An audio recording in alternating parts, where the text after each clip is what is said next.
Մեր նկարահանող խումբը գտնվում է Բաղրամյան պողոտայում, որը երեկվանից երկկողմանի փակ է։ Անհետ կորածների հարազատները այստեղ բողոքի ակցիային իրականացնում,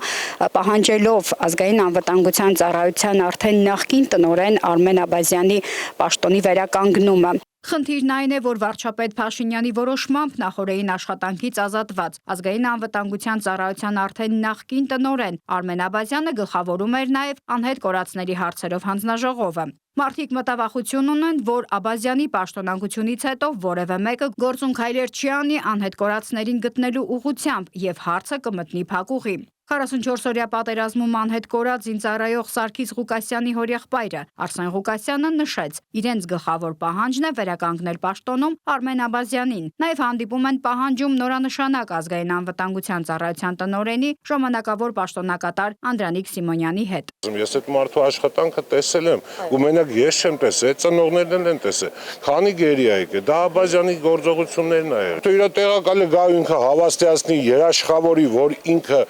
այդ տեմպից չի ընկնի, հələ մի բան էլ ավել ոչ պակաս կանի, մեզի ինչ է պետք, մեզի մեր երեխեքն են պետք, մեզի ուրիշ բան պետք չի։ Բանակցողի փոփոխությամբ անընդհատ նույն այս պտույտը, որ կատարում ենք պաշտոնյաների պաշտոնանկության, հետո գալու, ասելու, դե գիտեք, մենք նոր ենք, նոր պետքա ծանոթանանք գործընթացի հետ, սա իհարկե սպառում է հոգեպես, բարոյապես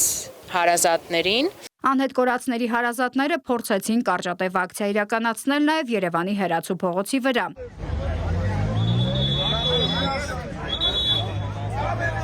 Ոստիկանության հատուկ ջոկատայինները կանգնել էին փողոցի եզրին, փակելով ճանապարհը դեպի Հերացի։ Նրանք ցանկանում էին հանրության եւ իշխանության ուշադրությունը գրավել իրենց խնդրի վրա։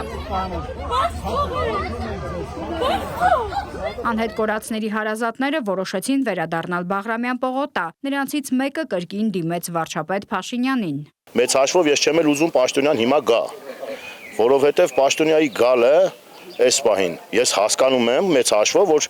երկրի մեր երեխեքի հարցը լուծելու պետք է լուծի գերագույն գլխավոր հրամանատարը, ով վաղը գնում է Թուրքիա։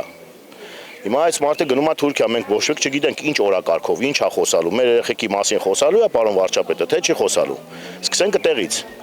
Ես ուզում եի հարց տա իրան, հիմա հարց եմ տալի, պարոն վարչապետ, գնում ես Թուրքիա, երեխեքի հարցով բանակցելու ես Թուրքիայի նախագահի հետ։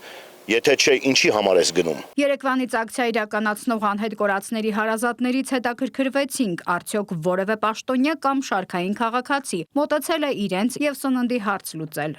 Երբ որ սկզբից եկանք, մեզ սենց փոքր ջրեր տվեցին, հա, այս հարցն է շատ կուզենամ անդրադառնամ,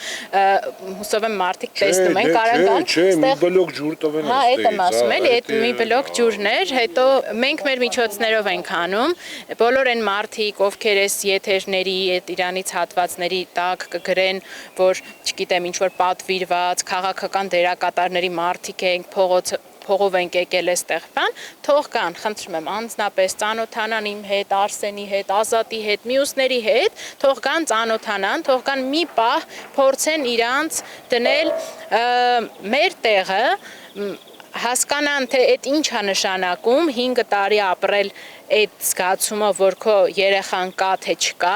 Այսօր առավոտյան հարազատների հետ հանդիպման էր եկել փոխոստիկանապետ Վարդան Վարդանյանը, որի հետ զրույցը ցուցարարներն արդյունավետ չեն համարում։ Բաղրամյան պողոտայում էր նաև անկախ падգամավոր Թագուհի Թովմասյանը։ Այս մարդիկ, որ այսօր եկել են փակել են Բաղրամյան պողոտան, իրենք ոչ թե եկել են ինչ-որ պաշտոնյայի վերադարձի համար, իրենց վերջին հույսի համար են այստեղ։ Այս ընթացքում հասել են նրանք այն արդյունքին, որ ամեն առանձին երեխայի դեպքով կա հարուցված վարույթ եւ առանձին որոշակի գործողություններ են իրականացում, այսինքն փաստահավաք